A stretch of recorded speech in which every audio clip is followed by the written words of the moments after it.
The therapist presented a client to Susan who had been in a long-term painful relationship with a married man. She perceived Susan as judging her with no evidence for this.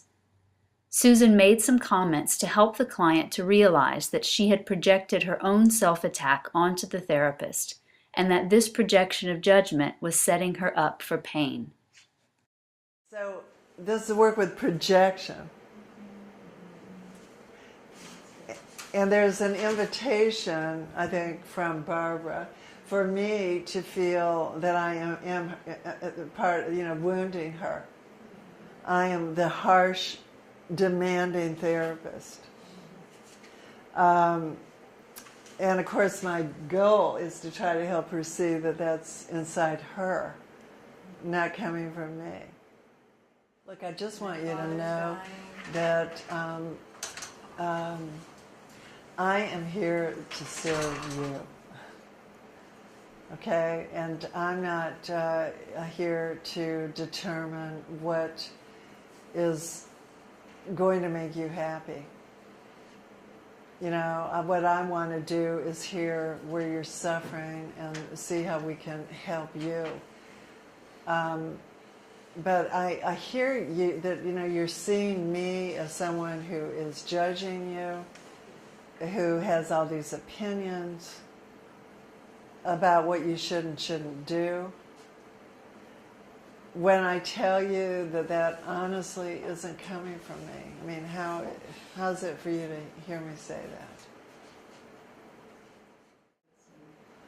that? Right, so you're having all this pulls, this internal conflicts, being pulled in different directions, opposite directions, and you're trying to sort this out for yourself, correct? Yeah, except the one thing. May I, if you don't mind, I'm sorry, I want to hear what you're saying. But I think this is important that I just clarify that we clarify that this really is a struggle within you. Yes. I'll Yes. say Barbara. Yes. That perhaps you're judging yourself. Would that be possible? For Yes. you know, I don't, yeah, the path you're pursuing, Yeah. and Yeah. you're questioning it. You're judging yourself for it.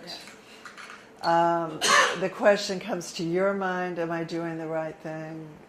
And what happens is that then you begin to perceive me as judging you. You see? So you're saying that what you perceive is setting yourself up to get seriously wounded here? Is that what you're saying? You see yourself setting yourself up to get seriously wounded. Yeah. I mean, I'm wondering if we could just look at this, Barbara, without judgment. Without you judging.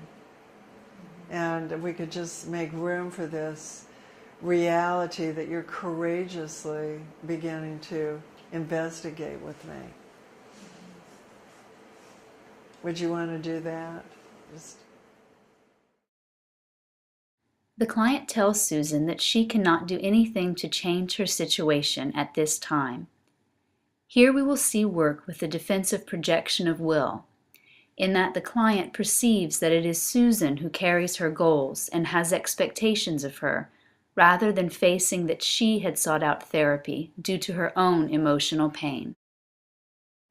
And I would suggest, Barbara, if you might understand that it's not me asking you to do anything, that I don't have any need personally.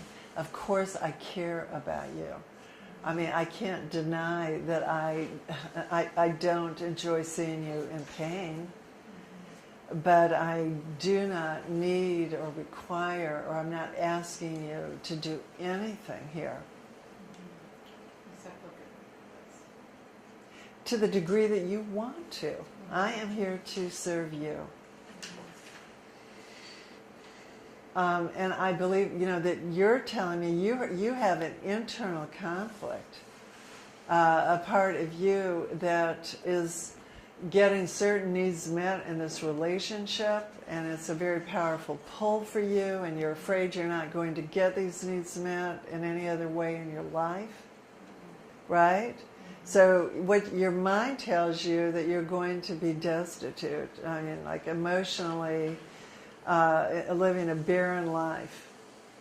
Or your choices, it says of these choices, this barren life, or you need to be with him while he is primarily with his wife and child.